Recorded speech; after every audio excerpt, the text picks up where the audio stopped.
안녕하세요. 웃기지 않습니다. 농담 속 혐오 표현의 문제점과 해결 방안에 대해 발표할 국어교육과 이지우입니다. 발표를 본격적으로 시작하기에 앞서 여러분들과 나누고 싶은 이야기가 있는데요. 혹시 칵테일바 가보신 적 있으세요? 네, 저도 며칠 전에 가봤는데 이런 메뉴판이 있더라고요. 한번 읽어보겠습니다. 주의! 옆에 앉아있는 여성을 범하려는 남자는 마시지 마라. 백날 마셔도 안 취하니까.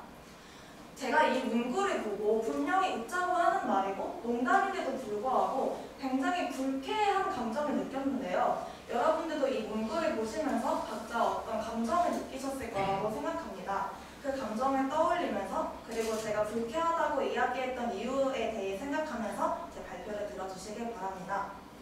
제 발표의 순서는 혐오 표현과 농담의 관계에 대해서 이야기한 다음에 그것의 문제점과 해결 방안을 이야기하는 방식으로 진행하겠습니다.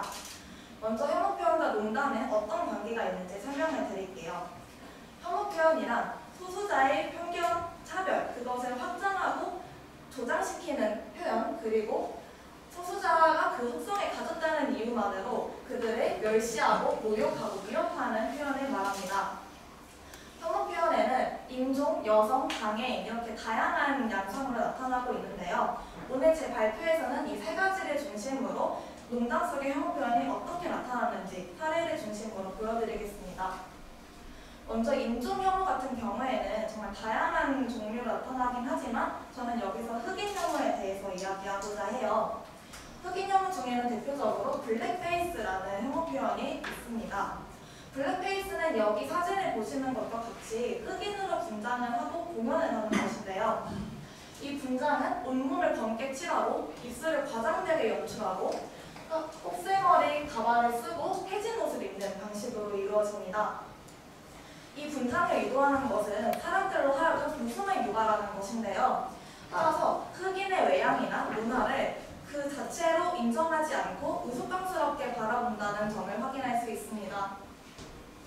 두 번째로 여성 혐오 또한 굉장히 심각하게 나타나고 있죠. 제가 여기서 말할 여성 혐오 표현은 3일안이라는 단어입니다. 혹시 3일안이라고 들어보신 적 있으세요? 네. 3일안의 뜻은 여자는 3일에 한 번 패야 한다 라는 말의 줄임말인데요. 굉장히 폭력적이고 여성을 혐오하는 표현을 볼 수 있습니다.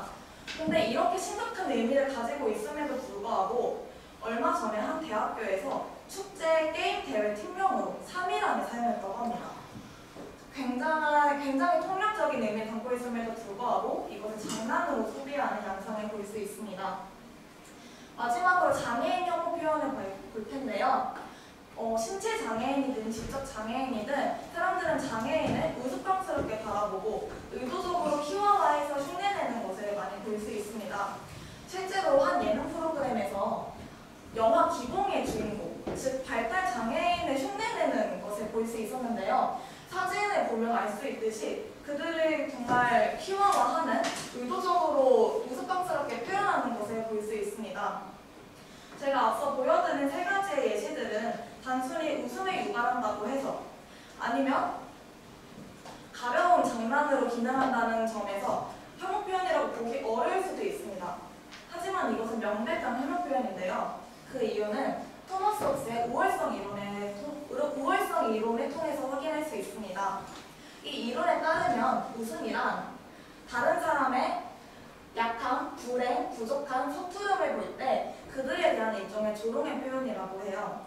즉, 아까 보았던 예시들을 보고 사람들이 웃는 것은 그 대상을 향해 조롱한다는 의미이며 그 웃음이란 결국 그 대상을 혐오한다는 감정에서 비롯된 것으로 볼 수 있습니다. 그렇다면 이러한 혐오 표현은 어떻게 문제가 발생할까요? 저는 여기서 세 가지로 나누어서 생각을 해봤는데요. 첫 번째로는 유머의 성질 자체에서 기인한 문제점이 있습니다. 유머는 그 소재를 가볍게 만드는 성질이 있기 때문에 이 유머 속에서 나온 혐오 표현, 즉 가볍고 유희적인 분위기에서 나온 혐오 표현을 하나하나 일일이 진지하게 받아들이고 지적하는 것이 어려울 수밖에 없습니다. 만약에 어떤 사람들이 비하성 유머를 던졌을 때 누군가가 불쾌한 반응을 보인다면 그 사람들은 이렇게 이야기하곤 합니다. 붙자고 하는 말인데 왜 그래? 난 그럴 의도는 없었어 라고 말이죠. 이러한 경향은 토마스 포드의 편견 두번 이론으로도 설명할 수 있는데요. 사람들은 어떤 대상에 대해서 부정적인 편견을 가지고 있다고 해도 웬만해서는 그 기존의 사회 규범 때문에 쉽게 드러내지 못한다고 합니다.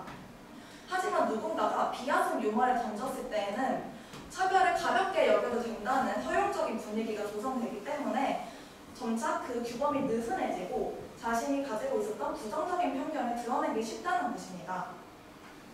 이렇게 어느 정도 용인된 혐오 표현은 일상적인 언어로 고착화된다는 두 번째 문제로 이어집니다. 친구들 사이에서 결정장애, 게이 같아 라는 표현을 장난식으로 무의식적으로 표현하는 것을 종종 볼 수 있는데요.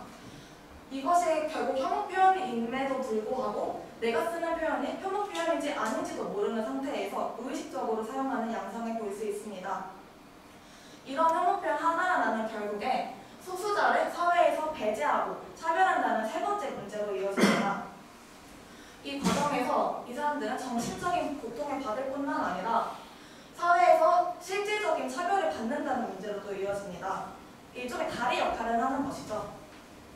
결국에 이들은 계속해서 조롱과 멸시를 받게 되고 그것이 실질적인 차별로 이어진다는 점에서 혐오 표현은 그 자체로 굉장히 심각한 큰 문제를 가진 것으로 볼 수 있습니다. 그렇다면 이런 문제점들은 어떻게 해결할 수 있을까요? 저는 여기서 국가적 차원, 개인적 차원 이렇게 두 가지로 나누어서 생각해봤어요. 국가적 차원을 먼저 살펴보자면 다시 두 가지로 나누어서 살펴볼 수 있는데 첫 번째는 혐오는 혐오다 라는 것을 조목조목 알려줄 수 있는 교육을 지속해서 진행해야 한다는 것입니다. 앞서 지적했듯이 많은 사람들이 아직도 내가 쓰는 표현이 혐오 표현인지 아닌지도 모르는 상태에서 사용하는 경우가 많기 때문에 이러한 교육은 더욱 절실합니다. 학교 교육이든 캠페인을 통한 시민 교육이든 이것은 혐오다 라는 것을 알려줄 수 있는 교육을 꼭 해야 합니다. 두 번째로 차별금지법을 제정하는 것인데요. 차별금지법이란 차별을 받지 않을 권리를 법률로서 구체화하는 작업이라고 볼 수 있습니다. 이것 또한 두 가지로 나누어서 접근을 해보았는데 첫 번째는 국가기관의 노력을 통해서 차별을 근절할 수 있는 제도나 법률을 마련한다는 것입니다. 두 번째로는 차별하는 사람으로 하여금 책임을 지우는 것인데요. 명확한 시정 조치를 마련함으로써 차별을 애초에 하지 않으려는 규제가 마련되어야 된다는 뜻입니다. 그 다음으로 이제 개인적 차원에 대해서도 알아보겠습니다. 이제 우리가 당장 실천할 수 있는 문제 해결 방안인데요. 첫 번째로는 나의 언어 습관을 끊임없이 성찰하는 것입니다. 내가 쓰고 있는 표현이 혐오 표현은 아닌지, 혐오 표현이 맞다면 어떻게 바꿔서 쓸 수 있는지에 대한 고민을 계속해서 해야 합니다. 내가 평생 동안 당연하게 사용해왔던 표현이라고 해도 누군가에게는 정말 폭력적이고 차별적인 언어로 다가올 수 있기 때문입니다.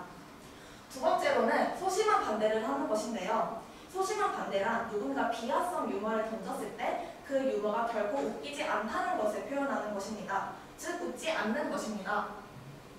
그 농담을 사용했을 때 싸늘한 분위기를 만들므로써 그 농담은 실패한 것이라는 메시지를 분명하게 전달하고 앞으로는 그런 농담을 즐겨 사용하지 않도록 하는 분위기를 조성하는 것이 중요합니다.